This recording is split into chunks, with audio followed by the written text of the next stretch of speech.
عليكم ورحمة الله وبركاته. ازيكم حبايبي؟ عاملين ايه؟ يا رب تكونوا بخير. النهاردة هنعمل مع بعض جاتو يا جماعة، زي ما بيقولوا كده حاجة كده فاخر من الاخر.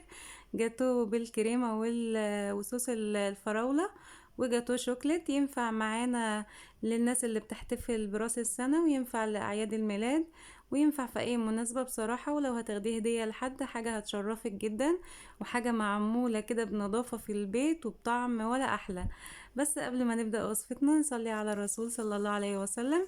ولو مش مشتركين في القناة، يا ريت تشرفوني باشتراك ولايك وكومنت حلو زيكم. اول حاجة هنا انا كان معايا حوالي 280 جرام من دقيق الاسبونج. هو المفروض كان يبقى ربع كيلو، بس هي يعني انا زودت سنة يعني. وحطيت معايا 4 بيضات، بس البيض بتاعي ده كان صغير يا جماعة، فانا كنت هحط 3 بيضات، بس لقيت البيض صغير. يعني البيض لو معاكي كبير حطي منه 3، مفيش مشكلة. وحطيت معلقة صغيرة من محسن الجل بونو من شركة المتحدة، معلقة صغيرة مش كبيرة. وحطيت معلقة خل، وحطيت فانيليا سايلة، والفانيليا السايلة دي حلوة جدا يا جماعة، نوعها حلو جدا، اسمها حلو الشام للي عايز يجربها. وكمان حطيت ربع كوباية من المية، ساقعة او بدرجة حرارة المطبخ مش هتفرق. وبضرب كويس جدا بالمضرب الكهربي بتاعي. انا مجرية الفيديو يا جماعة مسرعة جدا عشان الفيديو ما يطولش عليكم. بس المفروض تضربي من 7 ل10 دقايق بالمضرب اقل حاجة. ولو عندك عجان بتضربي حوالي من 5 دقايق ل7 دقايق اقل حاجة برضو، لحد ما ينفش معاكي كده بالمنظر اللي انت شايفاه ده. و وحجمه يزيد كده في البولة اللي انت بتعملي فيها. وبعدين انا معايا هنا صاج مقاسه 30 في 40، حطيت فيه ورقة زبدة، ورشيت كده في الأرضية بتاعة الصاج شوية مية عشان تلزق الورقة فيها. وبعدين فردت الاسبونج بتاعي زي ما انتم شايفين كده، وهبت هبدتين كده. وكنت مسخنة الفرن قبلها ب10 دقايق على اعلى درجة حرارة. وبحط الصاج بتاعي في النص. وانا حطيت عشان الصاج بتاعي ده مش ألمونيا يا جماعة، حطيت صينية كده في أرضية الفرن فيها شوية مية، عشان خفت بصراحة لا يتحرق معايا او يتلسع او كده، لان الصاج مش زي الألمونيا في الخبز يعني. وبعدين ضربت برضو نفس المقدار معايا سبونج شوكولاتة. بس ما جبتش المكونات كلها معاكم برضو عشان الفيديو ما يطولش.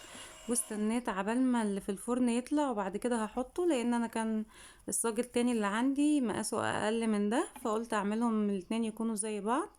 وعبال ما يطلع من الفرن كده بضرب الكريمة بتاعتي. انا كان معايا كوبايتين الا ربع كريم شانتيه باودر، جايباه سايب اللي هو المتحدة، ده احسن نوع يعني، اللي جربته لقيته حلو يا جماعة.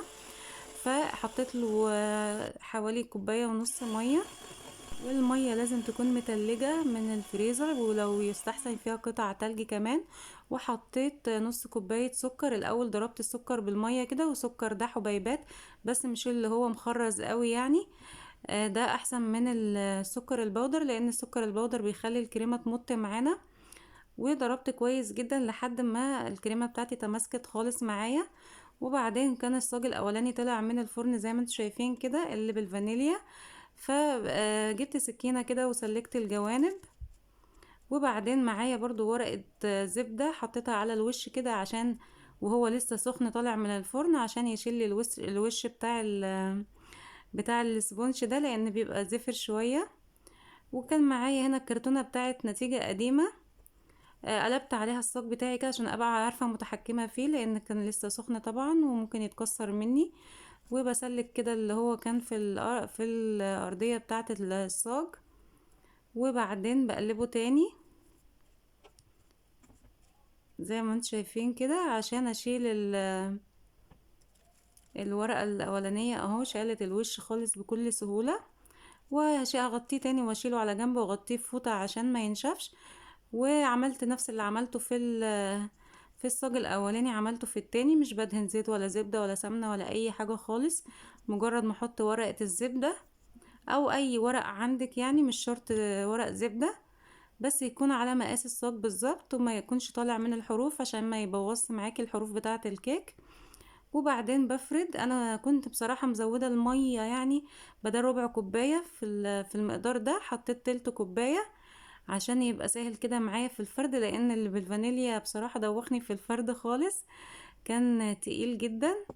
وبس بسويه كده كله زي بعضه عشان يطلع من الفرن متساوي زي ما انتم شايفين كده، وبهبد هبدتين على يعني كده على الرخامة، وبدخله الفرن. بياخد من 10 دقايق ل12 دقيقة. انا خد بصراحة معايا ربع ساعة. هو كل فرن غير التاني. بعد ما يعدي 10 دقايق بتحطي ايدك عليه كده، لو لقيتيه لسه طري بتسيبيه شوية، او بتختبريه بالخلة. لو لقيتيه لسه فيها عجين بتسيبيه شوية. اللهم صل وسلم وبارك عليك يا حبيبي يا رسول الله. ونفس اللي عملته في الصاج الاولاني عملته في التاني. حطيت عليه ورق الزبدة من على الوش عشان يشيل الوش بتاع السبونج ده، عشان بيبقى يعني زفر شوية. في ناس بتسيبه عادي بس انا مش بحبه. وبصراحة يا جماعة عايزة اقول لكم انا اول مرة اعمل اساسا الجاتو بدقيق السبونج او بالطريقة دي اصلا. فكنت بعمل كيك عادي وازينه، بس انا اول مرة اجرب معاكم يعني. فيعني ممكن اي حد يعمله بكل سهولة خالص. المهم بس تتبعي الخطوات وتركزي فيها، وان شاء الله هيطلع منك مفيش احسن من كده.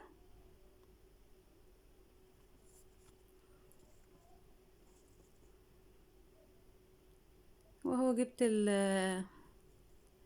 السبونج الفانيليا معايا عشان ابدا ازينه. وقسمت الواحدة 2 كده.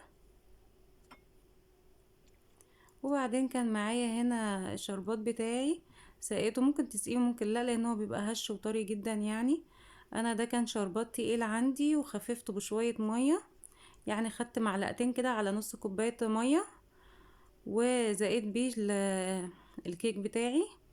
ممكن اللي هي المية بتاعت الفاكهة، او ممكن ما تسقوش خالص عادي يعني. وبعدين فردت الكريمة بتاعتي كده زي ما انتم شايفين بالسباتولا. انا يا جماعة ما عنديش يعني ادوات زي اللي هم بتوع الحلويات اللي بيشتغلوا اصلا حلويات، بيبقى عندهم الحاجات السكاكين بتاعت الحلويات والحاجات دي. لكن انا عملت باقل يعني اللي موجود عندي، وطلع جميل يعني ما شاء الله، مش وحش، وطعمه حلو وتحفة جدا بصراحة.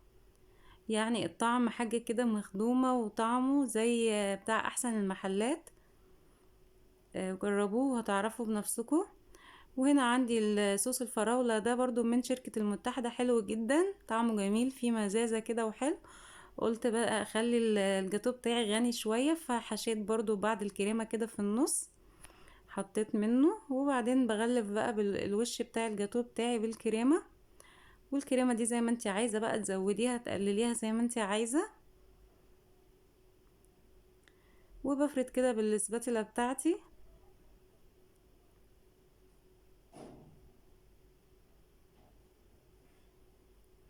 واي حاجة في الاطراف تتبهدل معاكي مش مشكلة، كده كده هنسوي الاطراف دي في الاخر.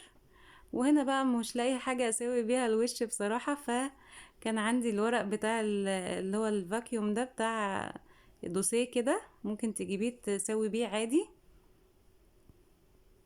في منه الشفاف وفي منه ده عادي، بأي حاجة يعني. مهم تساوي معاكي الوش بتاع الكريمة. وهنا الكريمة بتاعتي دي حطيت عليها كده جناش، كان عندي جناش شوكولاتة، حطيت على الكريمة بتاعتي. بس الجناش كان سايل شوية يعني، فخفف لي الكريمة بصراحة شوية يعني، ما خلاهاش تقيلة.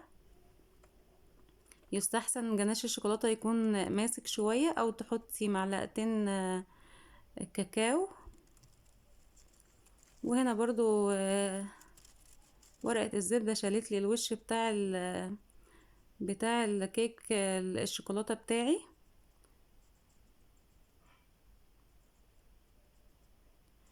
وهقسمه برضو، يعني انتوا يعني ممكن تجيبوا مسطرة كده تقيسوا بيها عشان تعرفوا تقسموا المقاس زي بعضه. انا بصراحة يعني قسمته بالنظر كده. تنيت الورقة بتاعت الزبدة معايا لحد النص كده وقسمت عشان يطلع مظبوط معايا اهو زي ما انتم شايفين. الكيك ده هش جدا يا جماعة، هش وطري يعني بطريقة ما اقولكوش، كان بيدوب في البق كده دوب. وزائد برضو معايا هنا من الشربات بتاعي، وهحشي الكريمة بتاعتي. انا الكوبايتين الا ربع كريمة بصراحة كفوا الاتنين الصاجين. بس انا الروزيتات اللي من فوق على السبونج شوكولاتة عملتها بشوكولاتة. انتي بقى لو هتعمليها من نفس الكريمة فانتي تزودي، خليهم كوبايتين كريمة بودر عشان تكفي معاكي. وبرضو في النص حطيت كده شوية شوية من جناش الشوكولاتة عشان يبقى غني اكتر معايا. وبوزع الكريمة على الوش زي ما انتم شايفين كده.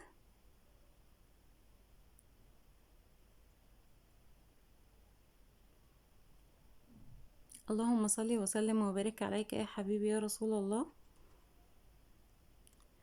ما تخليش اي حاجة توقفك، يعني اي حاجة عايزة تعمليها حاولي تجربيها مرة واتنين وتلاتة لحد ما تظبط معاكي. بصراحة انا اول مرة اعمله والله يا جماعة، والحمد لله يعني كان حلو جدا، وكل اللي اكل منه كان مفكره ان هو جاي من بره. وهنا معايا قالب شوكولاتة، الشوكولاتة دي سما، اسمها سما، حلوة جدا. القالب ده 200 جرام. بقطعه كده صغير عشان اعمل بيه صوص شوكولاتة للوش بتاع الكيك بتاعي.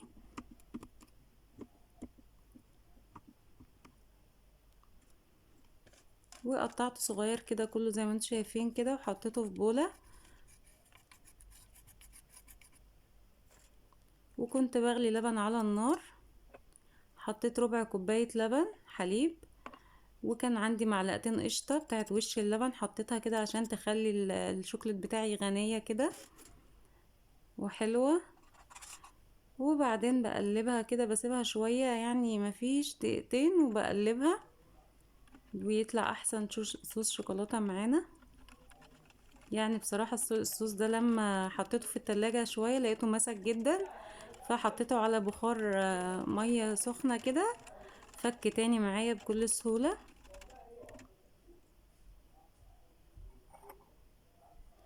وبصفيه كده عشان ما يبقاش فيه اي حاجة مخرزة بمصفى سلك ضيقة.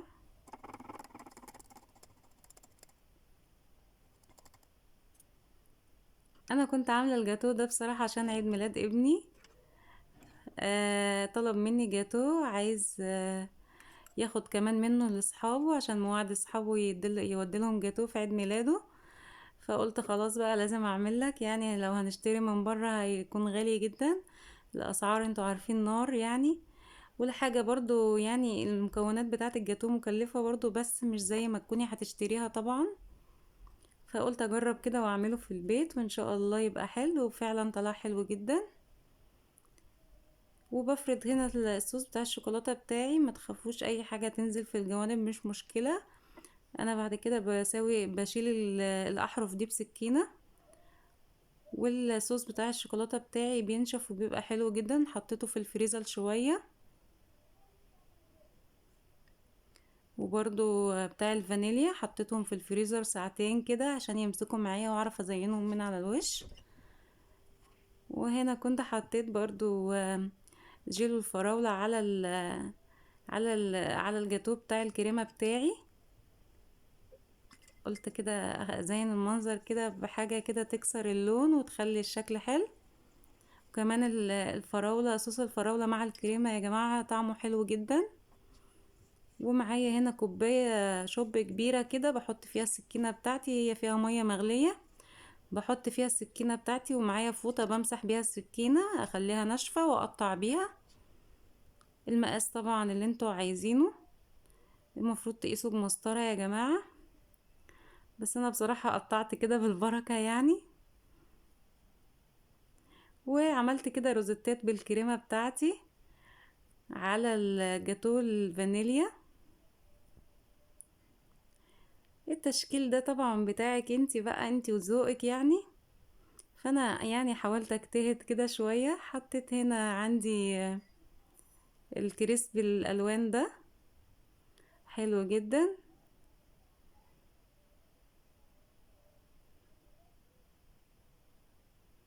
اهو زي ما انتم شايفين. وطبعا كنت سويت الجوانب بتاعه الجاتو بتاعي، الاحرف كده شلتها بالسكينة، بس مش كل حاجة جبتها معاكم في الفيديو عشان برضو ما يطولش قوي عليكم.